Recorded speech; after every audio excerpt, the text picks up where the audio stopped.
রাত তখন পৌনে 2টা। টঙ্গী জংশনের 4 নম্বর প্ল্যাটফর্মটা আজ এক অদ্ভুত নিস্তব্ধতায় ডুবে আছে।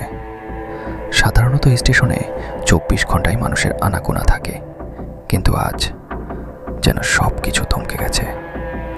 স্টেশনের পুরনো ঘড়িটার সেকেন্ডের কাটার শব্দটা এই নির্জনতায় কানে এসে বিচ্ছে সজোরে। Tick tick tick. মাথার উপরে ঝাপসা হয়ে আসা নিয়ন বাতিটা বারবার কাঁপছে, যেন নিভে যাওয়ার শেষ চেষ্টা করছে। বাতাসের সাথে ভেসে আসছে পচা নর্দমা আর পোড়া তেলের এক কটু গন্ধ, যার নাকে লাগতেই অয়নের কাক গুলিয়ে উঠল। অয়ন আজ সিলেটে যাওয়ার জন্য উপবন এক্সপ্রেসের অপেক্ষায় আছে। ট্রেনটা অনেক আগেই আসার কথা ছিল, কিন্তু কোনো এক অজানা কারণে আজ সব শিডিউল এলোমেলো। স্টেশনের মাইক থেকে শেষ ঘোষণাটা হয়েছিল প্রায় 1 ঘন্টা আগে। তারপর থেকে পুরো এলাকাটা কেমন যেন ঝিম মেরে গেছে। দূর থেকে কুকুরের কান্নার মতো একটা দীর্ঘ সুর ভেসে আসছে, যার নিস্তব্ধতাকে আরও ভয়ানক করে তুলেছে। অয়ন পকেট থেকে ফোনটা বের করে দেখল নেটওয়ার্ক একদম জিরো। সে একবার স্টেশনের বুকিং কাউন্টারের দিকে তাকালো, কিন্তু কুয়াশার ঘনত্ব এত বেশি যে 20 হাত দূরের কাউন্টারটাকেও এখন ঘোলাটে অন্ধকারের দেয়াল মনে হচ্ছে। হঠাৎ অয়নের মনে হলো তার ঠিক পেছনে কেউ একজন দাঁড়িয়ে আছে। ঘাড়ের কাছের লোকগুলো খাড়া হয়ে গেল। তার একটা হিমশীতল বাতাসের ঝাপটা তার কানের পাশ দিয়ে পড়ে গেল। সে দ্রুত পেছনে ফিরল, কিন্তু সেখানে কেউ নেই। শুধু শূন্য প্ল্যাটফর্ম আর অদূরে পড়ে থাকা কয়েকটা খালি তেলের ড্রাম। অয়ন একটা লম্বা শ্বাস নিয়ে নিজেকে শান্ত করার চেষ্টা করল। ঠিক তখনই তার নজর এলো প্ল্যাটফর্মের একদম শেষ মাথায়, যেখানে অন্ধকার সবচেয়ে ঘন। সেখানে একটা ছায়া নড়াচড়া করছে। কোনো মানুষ নয়, যেন কুয়াশারই তৈরি একটা অবয়ব। সেটা ধীরে ধীরে অয়নের দিকে এগিয়ে আসছে। তার হাঁটার কোনো শব্দ নেই, যেন মাটি স্পর্শ না করেই ভেসে আসছে সেই ছায়া। অয়ন চিৎকার করতে চাইল, কিন্তু গলা দিয়ে কোনো স্বর বের হলো না। ঠিক সেই মুহূর্তে স্টেশনের জংধরা মাইকটা অদ্ভুত এক কর্কশ শব্দ করে ফেটে পড়ল। কোনো যান্ত্রিক ঘোষণা নয়, বরং মনে হলো কেউ একজন খুব কাছ থেকে তার কানে ফিসফিস করে বলে উঠল, অয়ন, ট্রেনের অপেক্ষা করছো? কিন্তু আজ তো কোনো ট্রেন আসবে না, শুধু আসবে যারা কোনোদিন ফিরে যেতে পারেনি। অয়ন চমকে তাকিয়ে দেখল তার পায়ের কাছে রাখা ট্রাভেল ব্যাগটা থেকে রক্ত চুইয়ে লাল হয়ে যাচ্ছে প্ল্যাটফর্মের নিচে, অথচ ব্যাগের ভেতরে কোনো ধারালো কিছুই ছিল না। অয়ন পাথরের মতো দাঁড়িয়ে রইল। তার চোখের সামনে নিজের ব্যাগের চেইন বেয়ে গাঢ় লাল রক্ত গড়িয়ে পড়ছে। স্টেশনের সাদাটে কুয়াশায় সেই লাল রংটা যেন জীবন্ত হয়ে কাঁপছে।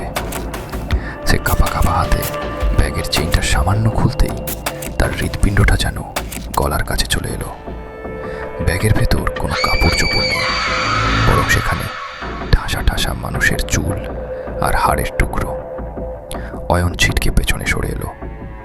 আতঙ্কে তার শ্বাস প্রশ্বাস দ্রুত হয়ে উঠল।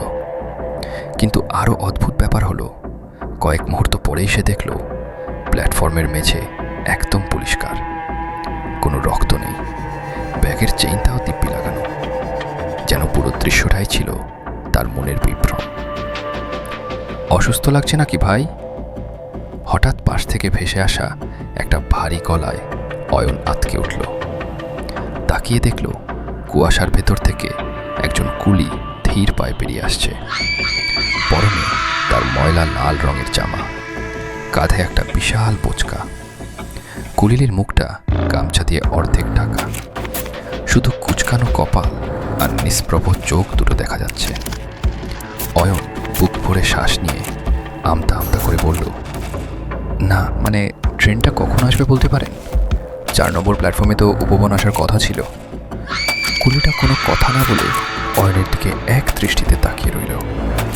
তার চোখ দুটো যেন কোনো মৃত মাছের চোখের মতো ফেকেছে আর প্রাণহীন। দীর্ঘ সময় পর লোকটা তার শুকনো ঠোঁট চাটল। তার গলার স্বরটা ছিল খসখসে, যেন কোনো পাথর দিয়ে কাঠ ঘষার শব্দ। সে বলল, এই স্টেশনে 4 নম্বর প্ল্যাটফর্ম বলে তো কিছু নেই বাবু।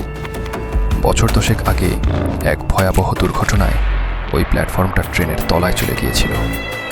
এখন এখানে শুধু 3টে প্ল্যাটফর্ম সচল।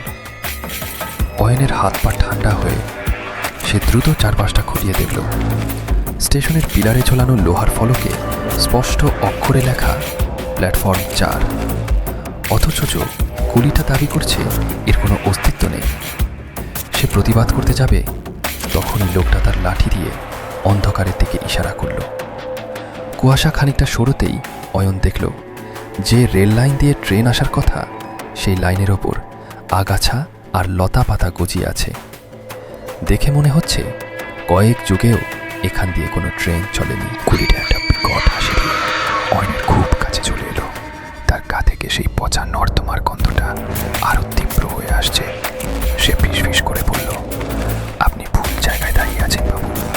যারা এখানে আসে তারা ট্রেনের জন্য অপেক্ষা করে না, তারা আসলে নিজেদের শেষ যাত্রার জন্য অপেক্ষা করে। এই বলে কুলিটা কুয়াশার মধ্যে মিলিয়ে গেল। অয়ন একা দাঁড়িয়ে রইল সেই পরিত্যক্ত প্ল্যাটফর্মে। হঠাৎ অনেক দূর থেকে একটা হুইসেলের শব্দ ভেসে এলো। তবে সেটা কোনো ট্রেনের সাধারণ হুইসেল নয়, যেন শত শত মানুষের আর্তনাদ একসাথে মিলে এক দীর্ঘ সুর তৈরি করেছে। ট্রেন আসছে, কিন্তু সেই ট্রেনের হেডলাইটের আলোটা আগুনের মতো লাল। ট্রেনটা যখন স্টেশনে প্রবেশ করলো, অয়নের মনে হলো তার কানের পর্দা ফেটে যাবে।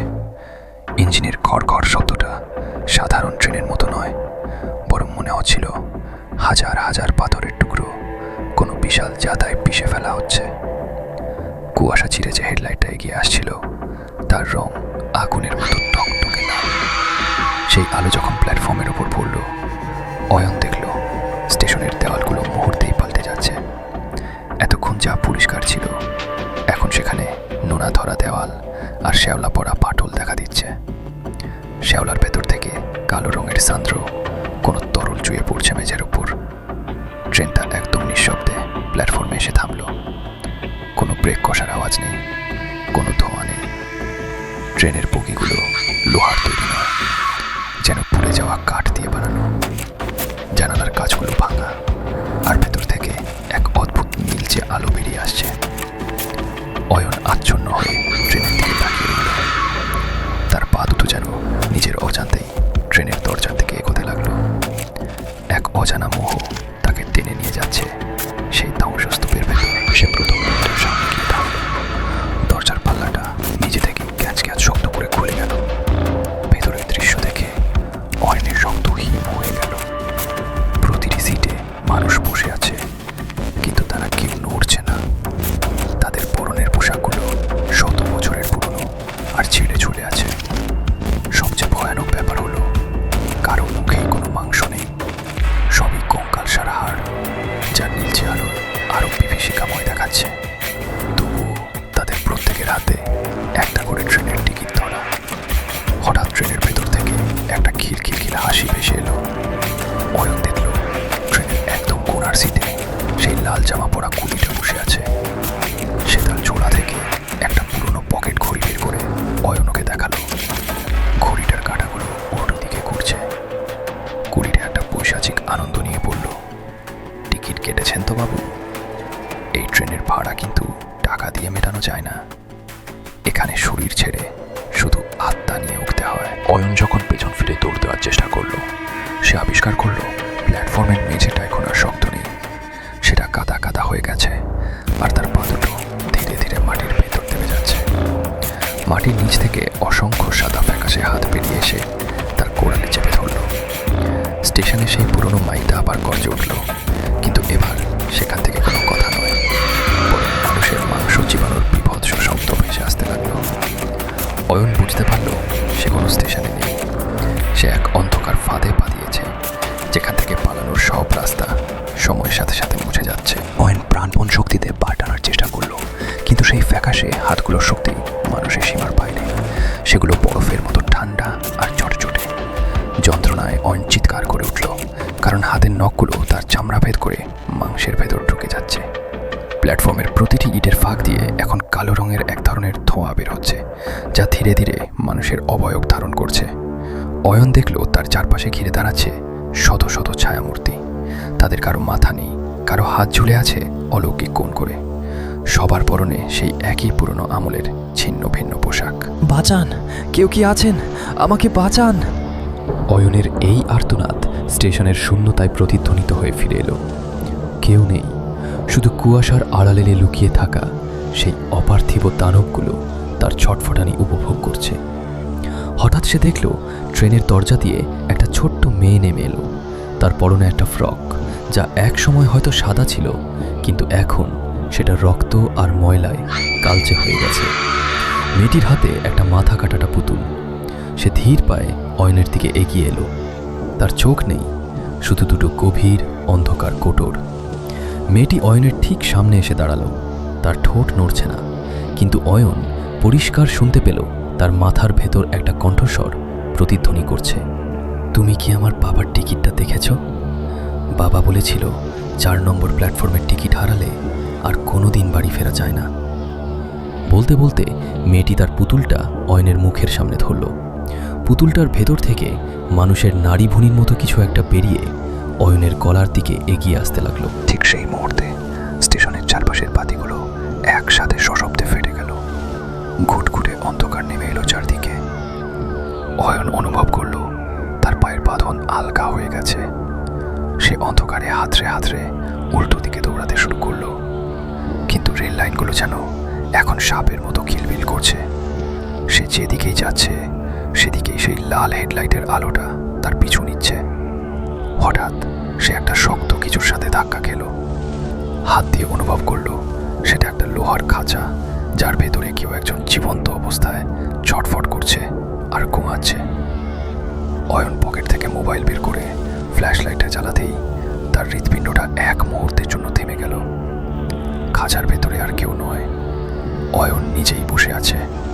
তার নিজেরই একটা প্রতিচ্ছবি, যার চোখ দিয়ে অঝরে রক্ত পড়ছে, আর সে ফিসফিস করে বলছে, পালিয়ে লাভ নেই অয়ন, তুমি তো অনেক আগেই মারা গেছো। অয়ন অবিশ্বাসী দৃষ্টিতে খাঁচার ভেতর নিজে দিকে তাকিয়ে রইল। তার সামনে যে অয়ন বসে আছে তার ঠোঁটগুলো নীল হয়ে গেছে, আর নখ দিয়ে সে খাঁচার লোহার শিকগুলো খামচানোর চেষ্টা করছে। খাঁচার ভেতরের সেই সত্তাটি হঠাৎ স্থির হয়ে অয়নের দিকে তাকালো। তার চোখের মনি নেই, শুধু সাদা দুটো গোলক। সে পৈশাচিক এক হাসি দিয়ে বলল, তুই কি ভেবেছিলি ট্রেনে উঠলে বেঁচে যাবি? টঙ্গীর এই 4 নম্বর প্ল্যাটফর্ম কোনো সাধারণ জায়গা নয় অয়ন, এটা এক নরকের প্রবেশ পথ। যারা এখানে পথ হারায় তাদের শরীর স্টেশনে পড়ে থাকে, আর আত্মাগুলো এই ট্রেনের যাত্রী হয়। অয়ন আর্তনাদ করে পেছাতে গিয়ে দেখল তার পায়ে নিজের মাটি আর নেই। সে এক অন্তহীন অন্ধকারের গহ্বরে পড়ে যাচ্ছে। বাতাস তার কানে শা শা করে পাচ্ছে। পড়তে পড়তে সে অনুভব করলো তার পিঠের নিচে শক্ত কিছু একটা ঠেকল। চোখ মেলে দেখল সে স্টেশনের সেই জং ধরা বেঞ্চটার উপর শুয়ে আছে। চারপাশটা আগের মতোই শান্ত, শুধু কুয়াশাটা আরো ঘন হয়েছে। তার কপালে বিন্দু বিন্দু ঘাম। সে কি স্বপ্ন দেখছিল? নিজের হাত পা পরীক্ষা করে দেখল অয়ন। কোথাও কোনো ক্ষত নেই, কোনো রক্ত নেই। সে হাঁপ ছেড়ে বাঁচল, কিন্তু স্বস্তি বেশিক্ষণ স্থায়ী হলো না। সে পকেট থেকে ফোনটা বের করে সময় দেখতে গিয়ে দেখল স্ক্রিনটা ফেটে গেছে, আর স্ক্রিনের ভেতর থেকে একটা কালো তরল চুইয়ে পড়ছে। ঠিক তখনই স্টেশনের ঘড়িটার দিকে তার চোখ গেল। ঘড়ির কাঁটাগুলো এখন আর ঘুরছে না, বরং সেগুলো গলে গিয়ে নিচের দিকে ঝুলে পড়ছে, যেন মোমবাতির মোম। হঠাৎ অয়ন খেয়াল করলো স্টেশনের দেওয়ালে টাঙানো আয়নাটার দিকে। সেই ধুলো জমা ঝাপসা আয়নায় তার প্রতিচ্ছবি দেখা যাচ্ছে, কিন্তু অদ্ভুত ব্যাপার হলো আয়নার ভেতরে অয়ন নড়াচড়া করছে না। আয়নার বাইরের অয়ন হাত তুললে ভেতরের অয়ন স্থির দাঁড়িয়ে আছে। আয়নার ভেতরের সেই অয়নটি ধীরে ধীরে পকেট থেকে একটা পুরনো আমলের ট্রেনের টিকিট বের করলো। টিকিটের উপর বড় বড় অক্ষরে লেখা, যাত্রার তারিখ চিরকাল। আয়নার ওপার থেকে সে এবার নিজের হাত বাড়িয়ে আয়নার কাঁচটা ছিঁড়ে বাইরে বেরিয়ে আসতে লাগলো। অয়ন দেখল তার নিজেরই প্রতিচ্ছবি তাকে গলা টিপে মারার জন্য এগিয়ে আসছে, আর তার গলার চামড়াগুলো পচা কাগজের মতো খসে খসে পড়ছে। আয়নার ভেতর থেকে অয়নের সেই কুৎসিত প্রতিচ্ছবিটা অর্ধেক বেরিয়ে এসেছে। তার হাতের আঙুলগুলো অস্বাভাবিক লম্বা, আর নখগুলো যেন ধারালো প্লেট। অয়ন পেছনে সরতে গিয়ে দেখল স্টেশনের মেঝেটা এখন আর মেঝে নেই, সেটা যেন একটা বিশাল জলাভূমি। যত পা ফেলার চেষ্টা করছে ততই সে তলিয়ে যাচ্ছে। আয়নার ওপার থেকে আসা সেই সত্তাটি অয়নের একদম গলার কাছে মুখ নিয়ে এলো। তার নিঃশ্বাস থেকে পচা লাশের গন্ধ বের হচ্ছে। সে ফিসফিস করে বলল, তোর শরীরটা আমায় দে অয়ন, অনেক বছর পর আমি আবার আলো দেখতে চাই। অয়ন দাঁতে দাঁত চেপে নিজের পকেট থেকে লাইটারটা বের করলো। কাপা হাতে সেটা জ্বালানোর চেষ্টা করতেই একটা আগুনের ফুলকি ঠিকরে বের হলো। আগুনের আলোটা লাগতেই আয়নার সেই সত্তাটি আর্তনাদ করে উঠল। আগুনের প্রতি এদের প্রচণ্ড ভয়। অয়ন বুঝতে পারল এটাই তার বাঁচার শেষ সুযোগ। সে লাইটারটা উঁচিয়ে ধরে অন্ধকারের দিকে দৌড়াতে শুরু করলো। কিন্তু সে যেদিকেই যাচ্ছে স্টেশনের পিলারগুলো যেন নিজের জায়গা বদলে তার পথ আটকে দিচ্ছে। হঠাৎ সে স্টেশনের সিগন্যাল রুমের সামনে এসে পৌঁছালে। রুমের দরজাটা আগে থেকেই খোলা ছিল। ভেতর থেকে একটা ধক ধক শব্দ আসছে, যেন কোনো বিশাল প্রাণীর হৃৎপিণ্ড কাঁপছে। অয়ন ভেতরে ঢুকতেই দেখল শত শত টেলিফোন সেট মেঝেতে পড়ে আছে, আর সব কটা রিসিভার থেকে একসাথে বিলাপের শব্দ ভেসে আসছে। ঘরের মাঝখানে একটা পুরনো অপারেটর চেয়ারে কেউ একজন বসে আছে, তার পিঠ অয়নের দিকে ফেরানো। অয়ন সাহস সঞ্চয় করে ডাকল, কে ওখানে? সাহায্য করুন। চেয়ারটা ধীরে ধীরে ঘুরল। অয়ন দেখল সেখানে কোনো মানুষ নেই, বরং অসংখ্য তার আর লোহার শিক দিয়ে তৈরি একটা কঙ্কাল বসে আছে। সেই কঙ্কালটার বুকে একটা বড় মনিটর বসানো, যেখানে অয়নের ছোটবেলার সব স্মৃতি সিনেমার মতো চলছে। কঙ্কালটা হাত বাড়িয়ে অয়নকে ইশারা করলো তার কাছে যাওয়ার জন্য। মনিটরের ছবিগুলো হঠাৎ পাল্টে গেল। এবার সেখানে দেখা যাচ্ছে আজকের এই টঙ্গী স্টেশন। অয়ন দেখল মনিটরের ভেতর সে নিজেই দাঁড়িয়ে আছে, আর তার ঠিক পেছনে একটা বিশাল কালো ছায়া কুঠার হাতে দাঁড়িয়ে। অয়ন বাস্তবে পেছনে ফেরার আগেই অনুভব করল তার কাঁধে একটা হিমশীতল হাত এসে পড়েছে। অয়নের কাঁধে সেই হিমশীতল হাতটা পড়ার সাথে সাথে তার পুরো শরীর পাথরের মতো শক্ত হয়ে গেল। সে ধীরে ধীরে ঘাড় ফেরাল, কিন্তু পেছনে কেউ নেই। অথচ কাঁধের ওপর সেই হাতের চাপটা এখনো স্পষ্ট অনুভব করা যাচ্ছে। হঠাৎ সিগন্যাল রুমের চারপাশের দেওয়ালগুলো থরথর করে কাঁপতে শুরু করলো। দেওয়ালের প্লাস্টার খসে খসে পড়ছে, আর সেখান থেকে বেরিয়ে আসছে অসংখ্য পুরনো দিনের ট্রেনের টিকিটগুলো যেন জ্যান্ত পতঙ্গের মতো ডানা ঝাপটাচ্ছে, আর অয়নের শরীরের চারপাশ ঘিরে ধরছে। সেই কঙ্কালসার অপারেটরটি এবার তার যান্ত্রিক গলায় কথা বলে উঠল। তার কণ্ঠস্বর স্টেশনের মাইকের মতোই কর্কশ। অয়ন, তুমি কি জানো কেন আজ ট্রেনটা আসেনি? কারণ এই প্ল্যাটফর্মের মাটি তোমার মতো হাজারো যাত্রীর রক্ত দিয়ে ভেজানো। যারা এখানে পা রাখে তারা আর যাত্রী থাকে না, তারা হয়ে যায় এই জাংশনের চিরস্থায়ী বাসিন্দা। কঙ্কালটি তার লম্বা হাড়ের মতো আঙুল দিয়ে সিগন্যাল রুমের মেঝের এক কোণে ইশারা করল। অয়ন দেখল সেখানে একটা গভীর গর্ত, আর সেই গর্তের ভেতর থেকে ভেসে আসছে লক্ষ লক্ষ মানুষের সম্মিলিত গোঙানি। হঠাৎ সিগন্যাল রুমের জানালার কাঁচ ভেঙে চুরমার হয়ে গেল। বাইরে সেই কুয়াশা এখন তরল আগুনের মতো ঘরের ভেতর ঢুকে পড়ছে। অয়ন দেখল সেই লাল জামা পরা খুনিটা আবার ফিরে এসেছে, তবে এবার তার চেহারায় কোনো মানুষের চিহ্ন নেই। তার গাল দুটো ঝুলে পড়েছে, আর চোখ দিয়ে কালো আলকা ধরার মতো কিছু একটা গড়িয়ে পড়ছে। কুড়িটা তার হাতের বোঝকাটা অয়নের পায়ের কাছে ছুড়ে দিল। বোঝকাটা খুলতেই অয়ন দেখল তার নিজের মাথাটা সেখানে পড়ে আছে। চোখ দুটো তখনও পিটপিট করছে, আর ফিস করে বলছে, দৌড়াও অয়ন, ওরা আসছে। অয়ন আর এক মুহূর্তও দেরি করল না। সে সিগন্যাল রুমের ভাঙা জানলা দিয়ে বাইরে লাফ দিল। নিচে পড়ার সাথে সাথে সে অনুভব করল সে আর প্ল্যাটফর্মে নেই। সে এখন খোলা রেল লাইনের ওপর পড়ে আছে। দূর থেকে সেই লাল হেডলাইটের আলোটা এখন একদম তার চোখের সামনে। ট্রেনটা মাত্র কয়েক গজ দূরে। ট্রেনের ইঞ্জিনে কোনো ড্রাইভার নেই, বরং ইঞ্জিনের সামনের অংশটা একটা বিশাল হা করা মুখের মতো খুলে গেছে, যার ভেতর জ্বলন্ত অঙ্গার আর মানুষের হাড় গোড় চিবানো হচ্ছে। অয়ন লাইন থেকে সরার চেষ্টা করল, কিন্তু দেখল তার পা দুটো লাইনের সাথে লোহার শিকল দিয়ে বাঁধা। ট্রেনটা হুইসেল দিল, সেটা যেন যমদূতের অট্টহাসি। ট্রেনটার ইঞ্জিনের সেই লাল হেডলাইট এখন অয়নের চোখের মনি জ্বালিয়ে দিচ্ছে। সেই ভয়াবহ উত্তাপ তার চামড়া পুড়িয়ে দেওয়ার উপক্রম করছে। লোহার চাকাগুলো যখন রেল লাইনের উপর দিয়ে ঘষতে এগিয়ে আসছে, সেই তীক্ষ্ণ শব্দ অয়নের মস্তিষ্কে হাজারটা সুই ফুটানোর মতো যন্ত্রণা দিচ্ছে। সে দেখল ট্রেনের বগিগুলো লোহার নয়, বরং মানুষের জমাট বাঁধার রক্ত আর হাড়ের এক বিভীষিকাময় কাঠামো। জানালার ওপাশ থেকে সেই কঙ্কালসার যাত্রীরা এখন সমস্বরে হাততালি দিচ্ছে, যেন তারা এক পৈশাচিক উৎসবের দর্শক। অয়ন পাগলের মতো তার পায়ের শিকলটা খোলার চেষ্টা করল। তার আঙুলগুলো রেল লাইনের জংধরা লোহার ঘষায় কেটে রক্তাক্ত হয়ে গেছে। ট্রেনটা যখন মাত্র কয়েক হাত দূরে, তখন সে অনুভব করল তার হাতের মুঠোয় সেই ভাঙা লাইটারটা আছে। সে জানত না এটা দিয়ে কি হবে, কিন্তু শেষ চেষ্টা হিসেবে সে লাইটারটা দিয়ে নিজের পায়ের কাছের শিকলটায় জোরে আঘাত করল। অদ্ভুতভাবে লাইটারের সেই সামান্য আগুনের স্পর্শ লাগতেই লোহার শিকলগুলো সাপের মতো কোকিয়ে উঠে আলগা হয়ে গেল। শিকলগুলো যেন লোহা নয়, বরং কোনো এক প্রাচীন অভিশপ্ত প্রাণীর শিরা উপশিরা। অয়ন শরীরটা পেছনের দিকে এক ঝটকায় সরিয়ে নিল।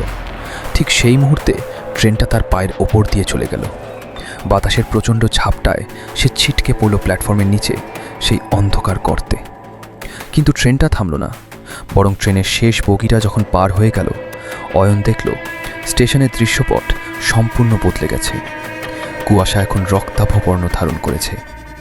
দূরে সেই লাল জামা পরা কুলিটা এখন আর একা নয়, তার পাশে দাঁড়িয়ে আছে অয়নের সেই ছোটবেলার হারিয়ে যাওয়া বন্ধু, যার মৃত্যু হয়েছিল বহু বছর আগে এক ট্রেন দুর্ঘটনায়। বন্ধুটির মুখটা অর্ধেকটা নেই, এক পাশের মাড়ির দাঁতগুলো বের হয়ে আছে। সে অয়নের দিকে হাত বাড়িয়ে রাখছে। অয়ন, চলে আয়, এখানে অনেক শান্তি। দেখ, তোর টিকিটটা আমি কুড়িয়ে পেয়েছি। অয়ন দেখল বন্ধুটির হাতে থাকা সেই টিকিটটা এখন বাতাসে ভাসছে, আর অয়নের গলার দিকে তীরের মতো ছুটে আসছে। অয়ন বুঝতে পারল সে এই স্টেশনের গোলক ধাঁধায় আটকে গেছে। সে যেদিকেই পালাচ্ছে, অতীত আর বর্তমানের বিভীষিকা তাকে ঘিরে ধরছে। হঠাৎ স্টেশনের ঘড়িটা আবার বাজতে শুরু করলো। একবার, দুবার, 13 বার। 13 বার ঘন্টা বাজার সাথে সাথে পুরো স্টেশনের মাটি ফেটে গিয়ে নিচে পাতালপুরীর এক অন্ধকার গুহা উন্মুক্ত হলো। মাটি ফেটে উন্মুক্ত হওয়া সেই অতল গহ্বর থেকে এক পচা মাংসের ব্যবসা গন্ধ তীব্র বেগে উঠে এলো। অয়ন নিজেকে সামলানোর আগেই সেই গহ্বরের মাধ্যাকর্ষণ তাকে নিচের দিকে টেনে নিল। সে যখন নিচে পড়ল, দেখল সে কোনো গুহায় নয়, বরং টঙ্গী স্টেশনের ঠিক নিচের এক সুবিশাল কবরস্থানে এসে পৌঁছেছে। এখানে হাজার হাজার মানুষ সারিবদ্ধভাবে দাঁড়িয়ে আছে, কিন্তু তাদের কারোরই প্রাণ নেই।